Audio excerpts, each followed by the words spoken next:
Hi friends, बहुत बहुत स्वागत करता हूं अपने यूट्यूब चैनल पर आप सभी का। ईश्वर से आशा है कि आप सभी लोग ठीक होंगे। इंटरव्यू टिप्स एंड प्रिपरेशन पर ये सेकंड वीडियो है।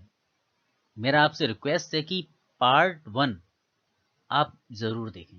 वो वीडियो लंबा ज़रूर था, करीब 21 मिनट और 49 सेकंड का था, बट उसमें काफ़ी इंपॉर्टेंट चीज़ों को कवर किया गया था। रिज्यूम के बारे में बताया गया था, इंटरव्यू की टिप्स और प्रिपरेशन से रिलेटेड काफ़ी सारी बातें की गई थी। तो मेरा आपसे स्पेशल रिक्वेस्ट है कि उस वीडियो को ज़रूर देखें। लिंक आपको डिस्क्रिप्शन में मिल जाएगा और ये उसी सीरीज का सेकंड वीडियो है।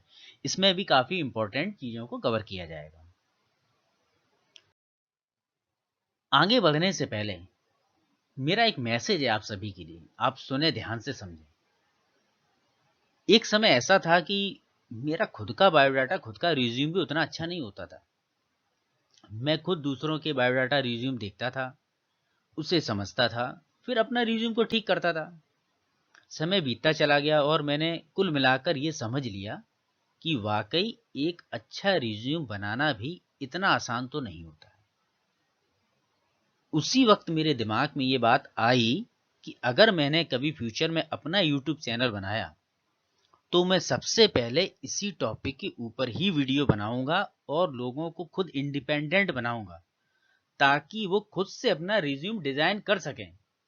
मैं नहीं चाहता कि आप किसी के भरोसे रहें। इसीलिए दोस्तों, डोंट वेस्ट योर टाइम। अपना समय ना बर्बाद करें, समय को बचाएं, क्योंकि समय कभी लौट कर वापस आएगा नहीं। थोड़ा सा अपना समय निकाल कर, जो आपका कीमती समय है, उस चैनल पर दें। समझने की कोशिश करें मैं क्या कहना चाहता हूं, मैं आपको किस डायरेक्शन में ले जाना चाहता हूं, उसको समझने की कोशिश करें। सेकंड बात ये भी है कि मेरा जो अनुभव है, जो मेरा एक्सपीरियंस है, जो मैंने गलतियां की, मैं नहीं चाहता कि आप वो गलतियां करें। तो मैं अपना एक्सपीरियंस आपको शेयर कर रहा हूं।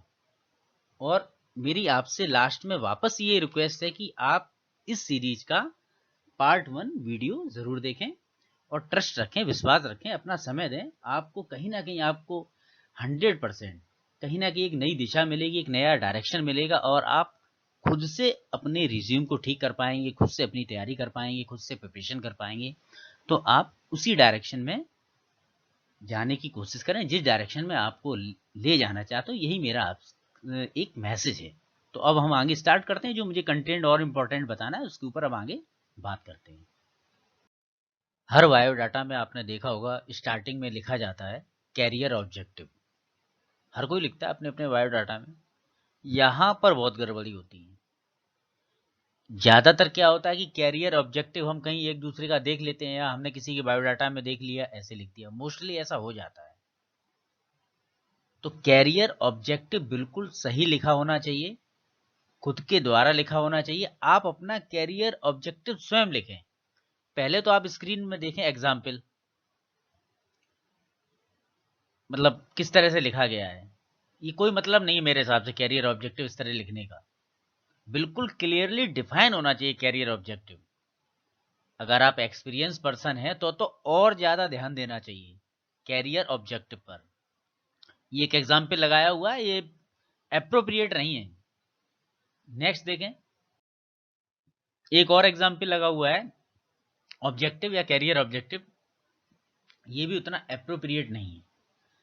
अब आप सुनिए आगे, क्योंकि कैरियर ऑब्जेक्टिव आपको स्वयं लिखना है, खुद लिखना है, समझना है कैसे लिखेंगे। अब एग्जाम्पल से आगे समझाया जाएगा कैसे लिखा जाएगा कैरियर ऑब्जेक्टिव।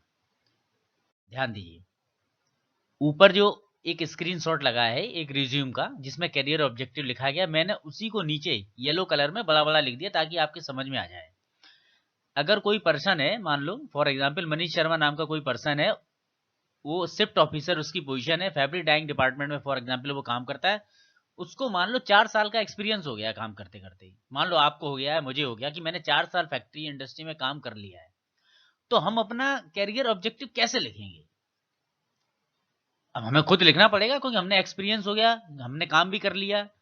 हम डिप्लोमा है या डिग्री है या बीटेक है, जो भी है, तो हम अपना कैरियर ऑब्जेक्टिव स्वयं लिखेंगे। स्टार्टिंग कैसे होगी देखिए, पीले अक्षरों में नीचे इसमें लिखा हुआ है हैविंग एक्सपीरियंस ऑफ 4 years। इस तरह शुरुआत करते हैं कैरियर में। हैविंग रखते हैं हम 4 साल का अनुभव। Having experience of 4 years in varied companies of the textile industry in the field of textile processing. आपका कोई भी फील्ड हो सकता है, मैंने एग्जाम्पल के लिए दिया है। स्टार्टिंग कैसे करेंगे? Having experience of 4 years in varied companies of the textile industry in the field of textile processing. आपका जो एक्सपीरियंस, जो डिपार्टमेंट हो, आप उसको चेंज कर लीजिए उसके हिसाब से। ये सिर्फ एग्जाम्पल है। उसके बाद with expertise in fabric dyeing, मतलब मान लो मेरा डिपार्टमेंट फैब्रिक डाइंग है तो मैं फैब्रिक डाइंगे, आपका वीविंग है तो आप वीविंग लिख देना, स्पिनिंग है तो स्पिनिंग लिख देना, ये तो सिंपल है। फिर देखिए with expertise in fabric dyeing, मतलब फैब्रिक डाइंग में मेरा एक्सपर्टाइजेशन हो गया क्योंकि मैंने 4 साल काम किया है। तो क्या लिखा है मैंने? With expertise in fabric dyeing, comma लगाइए। I look forward to having the role of senior executive. कहने का मतलब ये है कि अभी मेरी पोजीशन क्या है डिपार्टमेंट में, मैं तो शिफ्ट ऑफिसर के पद पे काम कर रहा हूं, ये मेरी डेजिग्नेशन है। 4 साल का मेरा काम करते करते अनुभव हो गया है। तो हम क्या एक्सपेक्ट करेंगे अगर हम किसी कंपनी में जाएं, तो कम से कम मेरी पोजीशन कुछ तो बढ़े। मतलब मैं अभी इस समय शिफ्ट ऑफिसर हूं, तो कम से कम शिफ्ट ऑफिसर में सीनियर एग्जीक्यूटिव या एग्जीक्यूटिव तो हो जाऊं।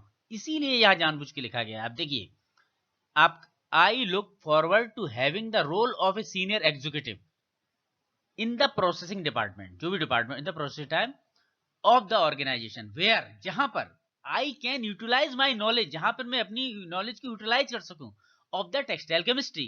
मान लो आप टेक्सटाइल केमिस्ट्री से डिप्लोमा या टेक्सटाइल केमिस्ट्री से बीटेक है या टेक्सटाइल टेक्नोलॉजी से, वो यहां पर डाल दीजिए। उसके बाद फुल स्टॉप, ए रोल, कॉमा लगाइए, ए role that not only provides me an opportunity to use my skills towards organizational goals but also for better learning for the upcoming future। देखिए, आप एक जिस ऑर्गेनाइजेशन में आप जाना चाहते हो उसके बारे में भी लिख रहे हैं, ये role comma that not only provides me an opportunity, मतलब ये मेरे को अपॉर्चुनिटी देगा, बल्कि to use my skills towards organizational goals but also for better learning for the upcoming future। ये हुआ आपका कैरियर ऑब्जेक्टिव। इसको बार बार आप पढ़िएगा, आपके समझ में आ जाएगा। मैंने एक उदाहरण के तौर पे आपको समझाने की कोशिश करी है। किसी भी बायोडाटा में, आपके बायोडाटा में जितने भी बायोडाटा होते हैं, मोस्टली कैरियर ऑब्जेक्टिव गलत लिखा होता है, ठीक नहीं होता है, उतना अप्रोप्रिएट नहीं होता है। आप अपना कैरियर ऑब्जेक्टिव अब स्वयं बनाएंगे। आपके पास 4 साल का एक्सपीरियंस है, 5 साल का एक्सपीरियंस है या 10 साल का एक्सपीरियंस है, तो आप अपना कैरियर ऑब्जेक्टिव खुद लिखिए बायोडाटा, वो उसका एक इंप्रेशन बिल्कुल अलग ही आएगा। कहीं का इधर से उधर कॉपी कर लिया, पेस्ट कर लिया, उसमें कोई दम वाली बात नहीं होती है। तो हमने जिस तरह से लिखा है, ये समझाने की कोशिश की गई कि कोई कैंडिडेट है जिसको 4 साल का अनुभव हो गया है, फलाने फलाने डिपार्टमेंट में काम करता है, तो उसका कैरियर ऑब्जेक्टिव क्या होना चाहिए, इस तरह लिखिए। ये ऐसा करेंगे तो काफी अच्छा इंप्रेशन पड़ेगा आपके बायोडाटा में। आप चाहें तो चेंज करके इसको देखिएगा, करिए, क्या मतलब करना ही चाहिए चेंज, बिल्कुल करिए चेंज। अपना कैरियर ऑब्जेक्टिव अपने बायोडाटा में बिल्कुल बदलिए, सोचिए, समझिए, प्रैक्टिस करिए, रफ पे लिखिए, रफ पे बार बार लिख के प्रैक्टिस करिए, फिर उसको ठीक कर लीजिए, फाइनल अपने बायोडाटा में आप डाल दीजिए। ठीक, अब आगे बढ़ते हैं। एक रिज्यूम और बायोडाटा में एक हेडिंग और आती है, एक अच्छा इंग्लिश का वर्ड है, अकम्पलिशमेंट। ये भी चाहो तो आप ऐड कर सकते हो। अकॉम्प्लिशमेंट का मतलब ये हो गया, जैसे मान लो आपने कोई डिप्लोमा किया है कंप्यूटर का, या कंप्यूटर पे कोई काम किया है, या किसी सॉफ्टवेयर के बारे में जानकारी है, तो आप इसको भी ऐड कर सकते हो। लेकिन इंग्लिश का वर्ड क्या यूज करना है? अकॉम्प्लिशमेंट। कहने का मतलब एक तरह से उपलब्धियां हो गया।